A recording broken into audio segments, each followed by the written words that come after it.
Vamos falar do Agostinho. Talvez, gente, a figura mais importante da história da igreja. Esse sujeito é importante em todos os ramos do cristianismo. Tá? Deve ser a figura mais importante da história da igreja. Todo mundo usa Agostinho para alguma coisa. Ele conta a história da vida dele no seu livro As Confissões. Famoso livro dele, As Confissões. O livro todo tem a forma de uma oração. Então o livro todo é assim. Ele vai falando com Deus. Então, quando eu fiz isso, tu me preservar. Então ele vai falando assim e vai contando a vida dele. É uma oração que ele quer que seja ouvida. Né? Esse é o formato desse livro. Eu já li alguns trechos desse livro, é muito interessante. E o Agostinho, ele é bom de ler também. Ele tem umas frases de efeito assim, muito, muito interessantes. O Alistair McGrath disse que Agostinho é provavelmente a maior e mais influente mente de toda a história da igreja. Por isso não tem como a gente não dar uma atenção especial para ele, ainda mais pela importância que ele tem para a igreja reformada. Os primeiros 9 capítulos das Confissões, ele conta a história dele até a sua conversão, a história da vida dele até a sua conversão e um pouquinho depois. O grande tema é pecado e graça. Pecado e graça. O pecado de Agostinho e a graça de Deus. Agostinho nasceu em Tegaste, atual Argélia, no norte da África, no ano 354. O nome do pai dele era Patrício e o nome da mãe Mônica. Né? Quando a gente fala aqui do nosso bairro Santa Mônica, é a mãe do Agostinho, tá? Para quem não sabia. Essa Mônica é realmente uma mulher admirável. Ela entra naquela categoria lá que o Libânios falou, né? Que mulheres esses cristãos têm? Muito mais certo seria dizer que cristãs essas mulheres são, né? Eu acho que é mais correto. E ela é um exemplo de uma grande mulher de Deus. Era uma mulher de oração. O Agostinho, ele fala nas Confissões. Lembre-se sempre que nas Confissões ele fala sempre como se ele estivesse falando com Deus. Então ele diz assim: minha mãe, tua fiel serva, chorou mais por mim diante de ti do que as mães choram quando lamentam a morte de seus filhos. E na verdade, num sentido, Agostinho estava morto mesmo. Porque ele não seguiu a fé da mãe dele. Ele rejeitou a fé dela e viveu uma vida completamente mundana desde a sua adolescência e em diante. Por meio das orações de Mônica, Deus ouviu as orações de Mônica e ele foi alcançado. E a Mônica só morreu 1 ano depois da conversão do filho. Mônica também é um exemplo de testemunho dentro da família, porque o pai dele não era cristão, Patrício não era cristão, e a sogra, sempre tem que ter uma sogra, né? A sogra também morava ali com eles, e também não era cristã, e os dois muitas vezes tornavam a vida da Mônica difícil, ela como cristã, especialmente a sogra. Né? Mas vejam só o que o Agostinho diz dela. As virtudes com que a adornaste e pelas quais ele, o Patrício, a respeitou, amou e admirou, eram como muitas vozes constantemente falando a ele de ti. Certo? Ela é um exemplo de testemunho dentro da família. Um exemplo dentro daquele de 1 Pedro. Né? Você ganha, sem palavra, pelo teu exemplo, pela tua vida, você ganha o teu marido, e ela ganhou o marido e ganhou a sogra. Tá certo? O Agostinho fala também que a atenção que dispensou e a sua constante paciência e gentileza também acabaram alcançando aquela velha senhora, que era a sogra da Mônica, certo? Vó do Agostinho. Agostinho a chama de uma serva dos servos de Deus. Depois, mais tarde, esse título foi dado para o Papa, né? Aí eu acho que fica bem melhor na Mônica. Eu acho que para o Papa fica muito ruim esse título aí. Não ficou legal, não. Vamos falar da vida dele de pecado. Ele fala nas Confissões de que ele pecou desde o dia que nasceu. Ele fala isso. Ele insiste nisso. Tem até um episódio interessante da infância dele, que ele gasta bastante tempo, que é um episódio em que ele, junto com outros meninos, resolveram roubar umas peras na casa do vizinho. E ele conta essa história das peras, de que ele não tinha a menor fome. Ele não tinha nenhuma razão para ir lá roubar aquelas peras. Ele foi roubar as peras pelo prazer de roubar as peras. Por isso ele foi. E isso é pecado. É o pecado na infância dele. Né? Ele tinha prazer no pecado.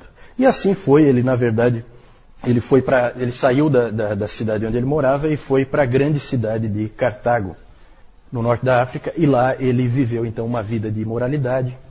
Ele depois, mais tarde, teve uma concubina. Com essa concubina ele teve um filho, Adeodato.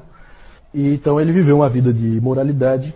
E ele começou a sentir que aquilo não era vida e ele queria sair, mas não sabia como. Inclusive tem aquela famosa frase dele: Senhor, dá-me castidade, mas não já. E isso aí, gente, por que eu estou falando tanto da vida do Agostinho? Porque na vida do Agostinho nós vamos ver a doutrina verdadeira sobre o homem, como o homem é. Deus fez questão de que aquele homem vivesse o que ele ia ler depois na palavra. Isso é muito nítido. Isso é muito nítido. Ele aprendeu sobre a graça através da vida dele e depois ele confirmou na palavra de Deus que é exatamente assim. O homem é assim. Eu não quero o pecado, mas eu quero. Eu não quero, mas eu quero. Eu sei que é ruim, mas eu quero fazer mesmo assim. E é assim que o ser humano é. Ele é escravo do pecado. Depois ele percebeu que ele podia ser grato a Deus pelos pecados que ele não cometeu. Ele escreve assim. Eu vou ler muita coisa que ele escreveu, tá? Eu atribuo, sempre das confissões, então sempre ele falando com Deus. Eu atribuo à tua graça quaisquer atos maus que eu não pratiquei. Então ele via também que, ao mesmo tempo que ele fez muitas coisas ruins, Deus impediu que ele fizesse coisas piores, né? E para quem não nasceu na igreja, quem viveu uma vida de pecado antes de vir para a igreja, sabe o que isso significa, né? Como realmente Deus preserva os seus eleitos. E ele diz assim: Deus colocou um gosto ruim em todos os meus prazeres pecaminosos, né? Isso Deus faz também. Ele faz com que você não consiga aquele prazer que você achava que ia ter. Porque você é um eleito e Deus vai te alcançar. Foi assim que ele fez com Agostinho.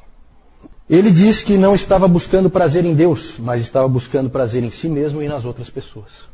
Interessante como ele coloca isso. Já começa a ficar claro no pensamento de Agostinho que o prazer é buscado em Deus. Aquilo que o John Piper bate tanto na tecla hoje, e que o Jonathan Edwards bateu, eles foram buscar lá em Agostinho.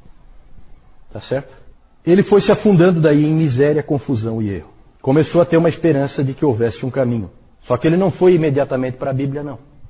Ele começa a sua busca. Ele achava a Bíblia muito crua, sem refinamento. Aquilo incomodava ele. Então ele não foi para a Bíblia. Foi teimoso. E ele fala então da sua mente errante, de como a mente dele funcionava a mil, né, como a gente diz. E ele começou então a seguir tudo que ele podia. Começou a seguir a filosofia. Quando ele tinha 19 anos, ele leu o Hortênsius, o livro de Cícero. Sempre Cícero. Ele leu o Hortênsius e aquele livro despertou nele a ideia da mente, a importância da mente. E despertou nele um desejo pela verdade. Da filosofia ele foi para a astrologia, que nessa época era relativamente respeitada. E aí ele diz assim: eu abertamente consultei estes impostores chamados astrólogos. De lá da astrologia ele foi para uma seita chamada maniqueísmo. O maniqueísmo é um tipo de gnosticismo que veio da Pérsia e lidava com o problema do mal. E ele dizia que o mal era alguma coisa que estava preso ao físico, ao material, e que Deus não tinha nada a ver com isso. E que Deus não pode conviver com um mundo assim, cheio de maldade. Só que, da mesma maneira que outros grupos que nós temos hoje em dia, como os Mormons e as Testemunhas de Jeová, e essas logosofias e essas coisas assim, são grupos que têm muitas afirmações, mas que não têm um sistema. Então, para uma mente inteligente como a do Agostinho, extremamente capaz, era altamente insatisfatório esse tipo de afirmação solta, que não tem lógica nenhuma, que é só uma afirmação muito bonita, mas que não tem uma amarração. Então, ele acabou abandonando também o maniqueísmo. Acabou encontrando alguma luz com os neoplatonistas. Só que porque os neoplatonistas falavam de uma terra de paz, de luz, só que eles não diziam como é que se chega lá. E o Agostinho fala que que o fato de que o verbo se fez carne, eu não pude ler ali. Essa informação ele não encontrou ali. E ele sabia, depois ele soube que esse é o único caminho, o fato de que o verbo se fez carne. É impressionante, gente, como Deus foi trazendo o Agostinho. Agostinho, ele decidiu ir para Roma, porque ele quis seguir carreira na retórica. Ele era extremamente capaz, um indivíduo muito inteligente, praticamente um gênio, e ele então queria seguir carreira na retórica, que era uma bela carreira nessa época, e ele achava que ele tinha que ir para o maior centro na época, que era Roma.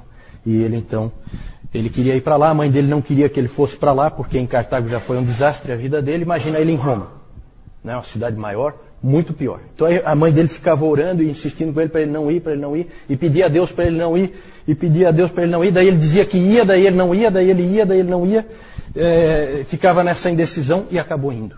E aí o que o Agostinho diz disso é uma coisa muito interessante. Ele fala que Deus não ouviu as palavras da sua mãe, mas a oração da sua mãe. Né? Porque as palavras dela eram: Senhor, faz com que o meu filho não vá para Roma. Mas a oração dela é: Senhor, converte o meu filho. E ele tinha que ir para Roma. Na verdade, ele não tinha que ir para Roma. Para onde é que ele tinha que ir? No plano de Deus. Quem é que sabe? Não. Quem é que vai levar ele à fé? Ambrósio de Milão. Então ele vai para Roma, e quando ele chega em Roma, ele descobre que ele não tem que estar em Roma. Que o grande orador, o homem da retórica, está em Milão. E o nome dele é Ambrósio. Então ele vai para Milão. E aí ele fala uma coisa muito bonita. Ele diz assim: totalmente sem saber, eu estava sendo trazido por ti a ele, para que, sabendo, eu pudesse ser trazido por ele a ti. Frase bonita, né? E é bem isso mesmo que aconteceu, certo? Sem saber, eu estava sendo trazido por ti a ele, para que, sabendo, eu pudesse ser trazido por ele a ti. Ele se aproximou de Ambrósio, não pela fé cristã, mas porque Ambrósio era um grande orador. Só por isso. Veja que interessante. Mas aí ele escreve assim: eu comecei a gostar dele. A princípio não como um mestre da verdade, porque eu não tinha absolutamente nenhuma confiança na tua igreja. Mas eu comecei a gostar dele como um ser humano que tinha sido bom comigo. Vejam a importância do testemunho, vejam a importância dele ter sido bem recebido, dele ter sido acolhido por aquele grande homem de Deus que foi o Ambrósio. Enquanto em Milão, ele passou por diversas influências do Ambrósio e de outros irmãos ali da igreja que começaram a influenciar ele. Né? Ele ia sempre aos cultos, ouvia a palavra por causa da oratória, só que ele estava levando o evangelho. Então é interessante isso. E ele então leu um best-seller da época, que era o livro de Atanásio. Vejam como as coisas se interligam. O livro de Atanásio, que era um grande best-seller nas igrejas, a vida de Antônio, o eremita. Certo? O Atanásio escreveu a vida de Antônio, e esse livro influenciou muitas pessoas, inclusive o Agostinho. Por fim, ele estava lendo a Bíblia. E para ele agora a Bíblia era um livro diferente. O episódio da conversão dele é famoso. Ele num jardim de Milão, ele ouve uma criança, um menino, gritando: Tole lege, tome, leia. Tome, leia. Aí ele olhou em volta para ver se era alguma brincadeira de algum menino, não viu ninguém. E de novo: tome, leia. Aí ele estava na mão com um livro das Escrituras, o livro de Romanos, e ele então fez aquilo que a gente sempre é ensinado para não fazer, né? Pegou o livro e abriu num lugar qualquer, né? E ele então abriu em Romanos 13, no versículo 13. Alguém abre aí para mim, por favor? Romanos 13, versículo 13. Isso. Eu vou ter que repetir por causa do microfone, né? Andemos dignamente como em pleno dia, não em orgias e bebedices, não em impudicícias e dissoluções, não em contendas e ciúmes, mas revesti-vos do Senhor Jesus Cristo, e nada disponhais para a carne no tocante às suas concupiscências. Esse é o 14, certo? Então exatamente aquilo veio como uma facada nele, porque era exatamente o tipo de vida que ele vinha vivendo. Ali ele cedeu, ali ele entregou a vida dele para Cristo. Aos 32 anos, ele era, então, uma nova criatura. E ele foi, então, batizado por Ambrósio no ano 387. Certo? Ambrósio batizou ele. A mãe dele estava lá. O filho dele estava lá. Né? Um momento bastante interessante, bastante comovente. Ele voltou para Roma e depois voltou para a África, de onde ele tinha vindo. Foi ordenado em 391 e tornou-se bispo em 395. Quando Agostinho foi ordenado, ele chorou. Não de alegria, mas porque ele sentia que estava entrando em algo extremamente difícil. Num aniversário de ordenação, ele disse: pregar, repreender, corrigir, edificar Cuidar de almas individuais é um grande fardo, grande trabalho, grande luta. Quem não evitaria esse trabalho? Mas o Evangelho me constrange. Aí o coração de um pastor, né? A ordenação, gente, foi muito boa para o Agostinho, porque deu foco para a vida dele. Ele agora tinha uma missão e ele a desempenhou com absoluta fidelidade. Todos os livros dele, os grandes escritos dele, vieram depois já dele ser bispo. Ele passou a se dedicar à obra de Deus de uma maneira impressionante. É muito comum pessoas muito inteligentes e muito capazes como Agostinho. Esse tipo de pessoa é uma pessoa que às vezes ela não se acha na vida, né? Ela erra muito o caminho porque ela é capaz de fazer bem qualquer coisa que ela fizer. Ela vai ter sucesso em qualquer coisa que ela faça. Então ela não sabe o que fazer. E para o Agostinho então foi muito bom que ele foi ordenado, aquilo botou um peso de responsabilidade nele e ele então colocou todas as energias dele naquilo. Ele passou o resto da sua vida como bispo em Hipona, que era uma cidade relativamente sem expressão, não é uma cidade importante, mas ele é importante, né? Então ele ficou nessa cidade de Hipona por 35 anos. Ele foi bispo ali. Ensinou aquele povo ali. Dizem que os seus sermões nunca eram simplificados para facilitar para o povo. Ele pegava e pregava o que ele entendia realmente da verdade de Deus. Passava muito tempo escrevendo, morreu em 430, pouco antes da cidade cair nas mãos dos vândalos. Século V, gente, já ponham isso na cabeça, século V, o Império Romano do Ocidente vai para o espaço. Tudo que é bárbaro invade o Império Romano. E ele é tomado de uma maneira absurda, inclusive ali na África do Norte, onde os vândalos entraram ali, né? Os vândalos são esse grupo bárbaro que leva esse nome. Aqui nós falamos então um pouquinho da vida dele, mas agora eu preciso falar um pouquinho de teologia, porque o momento é muito importante na história da igreja. O grandioso resgate da doutrina da graça de Deus. Deus escolheu esse homem aí para fazer isso. Nós nunca vamos entender por que Deus escondeu a doutrina da graça de Deus completamente da vista da igreja durante 300 anos. Isso é inexplicável. Não sabemos por quê. Mas esse foi o homem escolhido para trazer ela de volta. Temos aí algumas frases. F.F. Bruce diz o seguinte: a doutrina bíblica da graça parece ter sido enterrada na era pós-apostólica para reaparecer somente com Agostinho. E o B.B. Warfield diz: não há maior abismo na história do pensamento humano do que ocorreu entre a era apostólica e as eras seguintes. Não dá para entender o que aconteceu.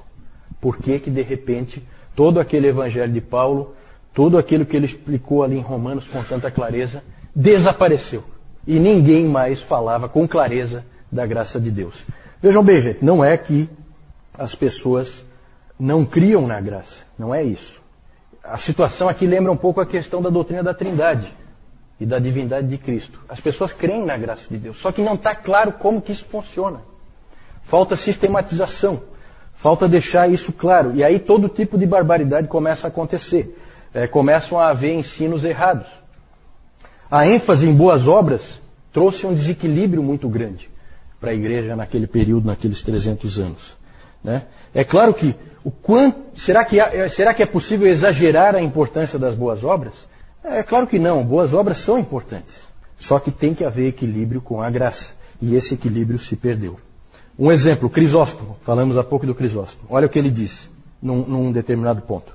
Tudo depende de Deus, mas não de forma que o nosso livre-arbítrio fique prejudicado. Deus não antecipa a nossa escolha para que o nosso livre-arbítrio não seja violentado. Mas quando escolhemos, grande é a assistência que Ele nos traz. Então é sempre assim, é a visão arminiana, pelagiana, de que Deus é um auxiliar. Você se salva e Deus te ajuda. Certo?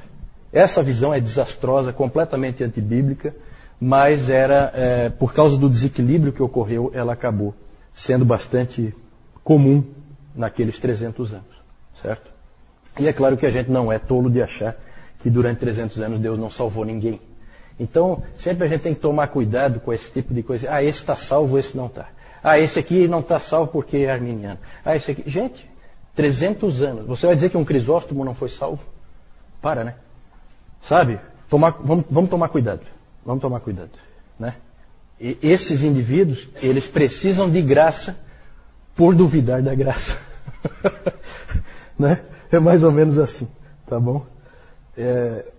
Agostinho trouxe muito da sua compreensão do Ambrósio. O Ambrósio já tinha trazido a ideia da graça, tinha começado. Inclusive, Agostinho dá crédito para o Ambrósio. Ele aprendeu muito com o Ambrósio. E a experiência do Agostinho, que nós vimos rapidamente ali, ajudou ele a enxergar a doutrina. O que ele viveu na carne ajudou ele a entender a doutrina bíblica. Certo? Ele acabou, a caminhada do Agostinho até Deus foi cansativa, foi laboriosa, não foi fácil ele chegar até Deus, e ele percebeu que quem busca na verdade é Deus. Deus é que nos busca. Ele entendeu que foi Deus que buscou ele no norte da África, trouxe ele para Cartago, de Cartago para Roma, de Roma para Milão. Para encontrar com um indivíduo que Deus já tinha preparado antes, que era governador da Itália, certo? E antes Deus tinha feito um outro indivíduo lá no Oriente, escreveu um livro sobre a vida de um outro indivíduo, que era um maluco que tinha ido para o deserto, né? E tudo isso Deus junta e traz um homem aos seus pés. E assim é o nosso Deus. É assim que Ele trabalha. Ele não trabalha como nós queremos, Ele trabalha como Ele quer. Certo?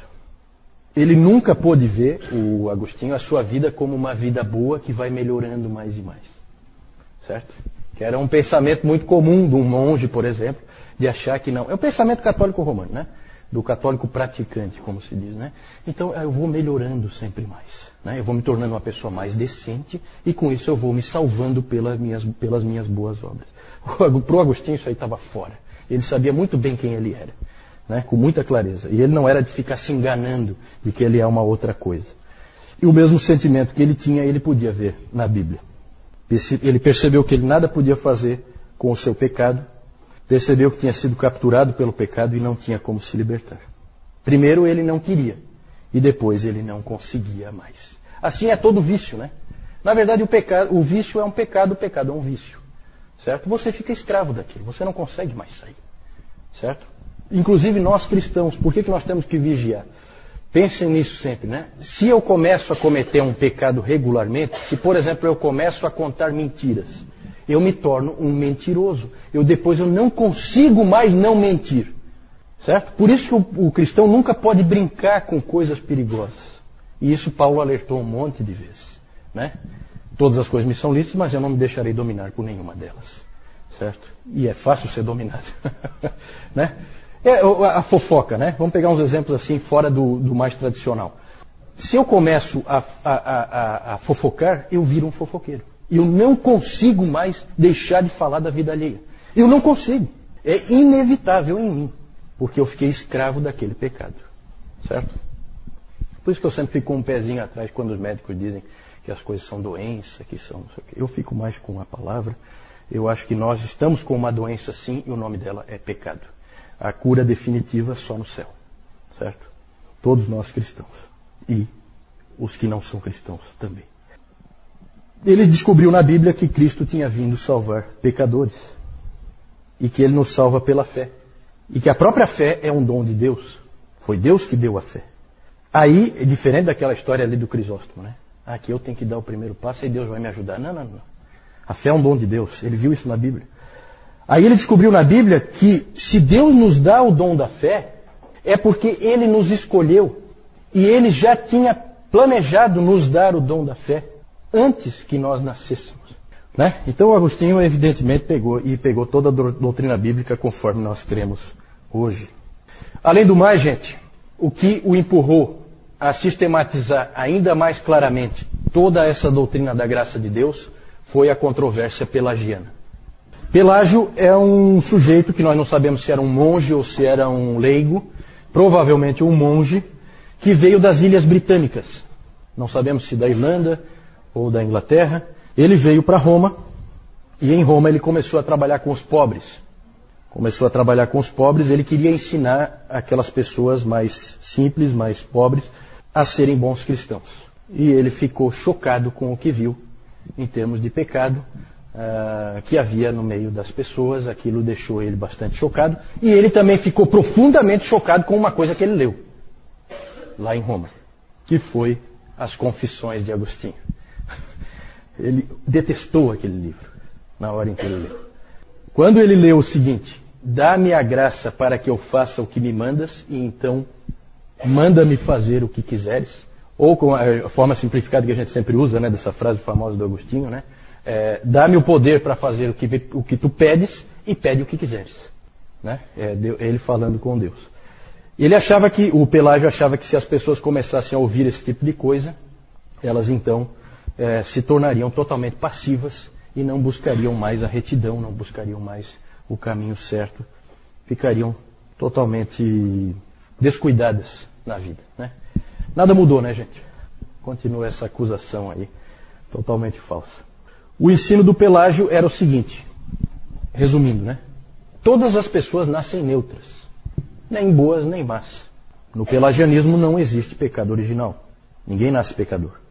As pessoas escolhem fazer o mal porque há muito exemplo de maldade em volta delas. Típico de religião natural, né?